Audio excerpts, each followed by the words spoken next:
नमस्कार, आप देख रहे हैं हेडलाइंस 24 समाचार चैनल। आइए रुक करते हैं आज की खबरों की ओर। छठ पूजा की तैयारी हुई पूरी, यह जानकारी संस्था के अध्यक्ष राजेश्वर सिंह ने मीडिया को दी।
ले लेते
छठ महापर्व पर सभी क्षेत्रवासियों को, भोपाल वासियों को, प्रदेशवासियों को बहुत बहुत बधाई, शुभकामनाएं देता हूं।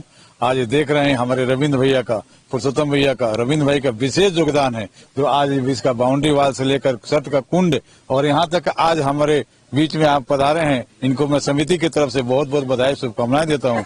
अब मैंने जो मांगा रविंद्र भैया ने मुझे दिया, कहीं से भी लाकर देना पड़े, किसी से मांग के देना पड़े, छठ माई की कृपा इन पर बनी रहे और बनी रहेगी, अब बनी रहती है। मैं सब समिति की तरफ से इनको बहुत बहुत बधाई, शुभकामनाएं देता हूँ। जय हो छठी मैया। प्रमुख आयोजन कब होगा, कैसे होगा और 7 तारीख को शाम को, पर्व तो कल से शुरू हो जाएगा, लेकिन 7 तारीख को हम लोग का अर्घ है, शाम को अर्घ देते हैं।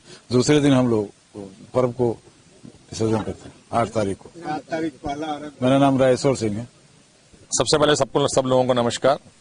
निश्चित रूप से छठ पूजा जो महोत्सव है वो हिंदुस्तान में नहीं पूरी दुनिया में मनाया जाता रहा है, क्योंकि ये बहुत बड़ा पर्व भोजपुरी भाषी का। जब भोजपुरी भाषी जब मैं बोलता हूं तो बिहार, भोजपुरी, झारखंड है, पूर्वांचल है, ये सब लोग जो मिलकर यहाँ के जो रहने वाले लोग हैं, सब लोग मिलजुल कर इस तीज त्योहार को मनाते हैं।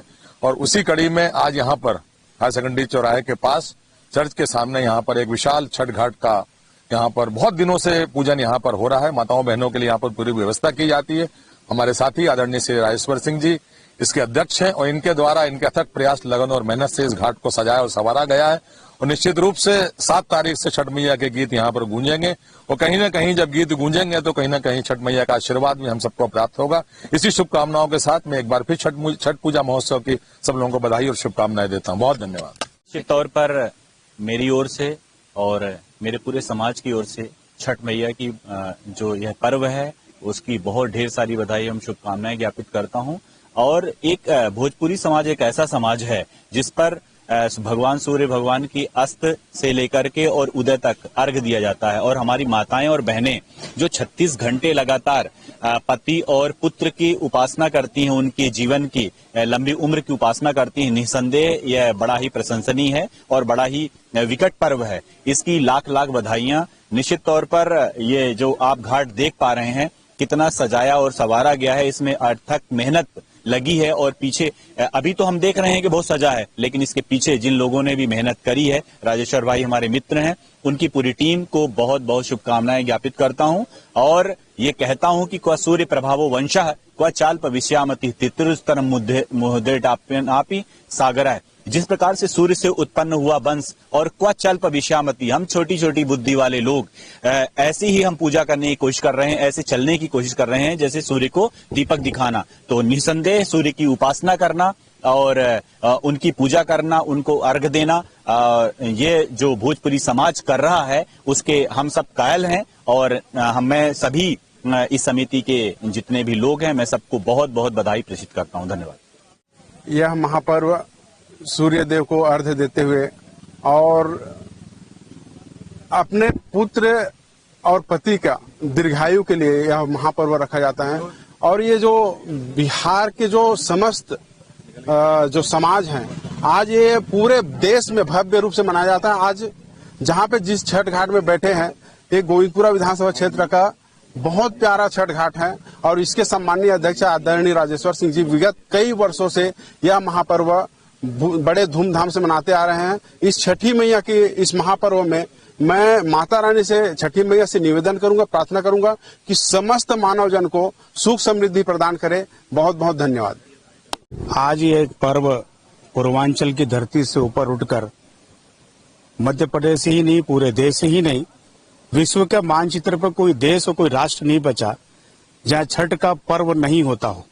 रूस हो, अमेरिका हो, चीन हो, जापान हो, सिंगापुर हो, और जहां अपन खड़े हैं इस धरती को तो आने के बाद ही महसूस हो रहा है कि छठ का त्योहार कितना महत्वपूर्ण है। और यहाँ की जनता को देखकर और उसका उत्साहवर्धन देखकर, ये दुनिया का एकमात्र ऐसा त्योहार है जो ना पति के लिए होता है ना बच्चे के लिए होता है। ये प्रकृति का एहसान उतारने के लिए प्रकृति पूजा हमारी बहनें करती हैं। लगातार 48 घंटे तक निर्जला रहकर पृथ्वी पर सुख शांति बने रहे और जितने भी फल होते हैं, जो सीजन के जो फल और अनाज होते हैं, उन सभी को अपने सर पर रख कर लाकर जल की पूजा करना, सूर्य की पूजा करना, उगते सूरज के साथ साथ डूबते सूरज की भी पूजा करना, ये संदेश देता है कि सुख में तो हम आपके साथ हैं ही, लेकिन जब दुख की घड़ी भी होती है तो हम आपके साथ खड़े हैं। यही छठ पूजा है और इसी की तैयारी को लेकर आज अवधपुरी में हमारे समाज के जो अध्यक्ष राजेश्वर सिंह जी की अगुवाई में ये आप सारी व्यवस्थाएं देख रहे हैं। कुंड का निर्माण हो गया है, स्थानों का चिन्हितीकरण हो गया है, उसका आवंटन हो गया है और सारी व्यवस्थाएं, प्रकाश की व्यवस्था हो, बैठने की व्यवस्था हो, संगीत का कार्यक्रम हो, साफ सफाई का मामला हो, पेयजल का मामला हो, पार्किंग का मामला हो, सारी व्यवस्थाएं इस अवधपुरी के घाट पर आपको चाक चौबंद मिल रही है। उसके लिए पूरी समिति बधाई की बात है। छठी मैया के बारे में अभी सभी लोग बता ही चुके होंगे और छठी मैया की व्रत एक ऐसा व्रत है जिसमें यहाँ हमने बार बार यही बोलते हैं कि विश्व के सबसे बड़ी समरसता जिसको आज हम सभी लगे हुए हैं कि समरस समाज हो, और समरस समाज का बिहार, यूपी, झारखंड हमेशा एक इतिहास रचा है और इस युग में भी ये इतिहास रच रहा है कि जहाँ अपनी सब कुछ अपनी भुता रहे हमारे बिहार और झारखंड और पूर्वांचल के लोग, पूर्वांचल के माताएं आज अपनी गौरवान्वित हमें कर रहे इस बात के लिए कि समरसता जहां पे ऊंच नीच छोट बड़ यहाँ कोई उस दिन नहीं देखेगा कि कौन है, कोई पूछता नहीं। एक डलिया से दूसरे डलिया के सब प्रसाद खाते हैं। अब इससे बड़ा विश्व की अगर किसी को समरसता देखना हो तो हमारे छठ मैया के घाट पर आए। हम जवाज है, छियाले है, आधियों से केले हैं, बिजलियों के पाले है, शांति का सवेरा है, मनौता का उजाले है, पहचानो हमें, हम छठ मैया वाले हैं। फिलहाल के लिए इस खबर में इतना ही। बने रहे हेडलाइन 24 समाचार के साथ। नमस्कार। ऐसी खबरों में बने रहने के लिए हमारे चैनल को लाइक सब्सक्राइब जरूर कीजिए।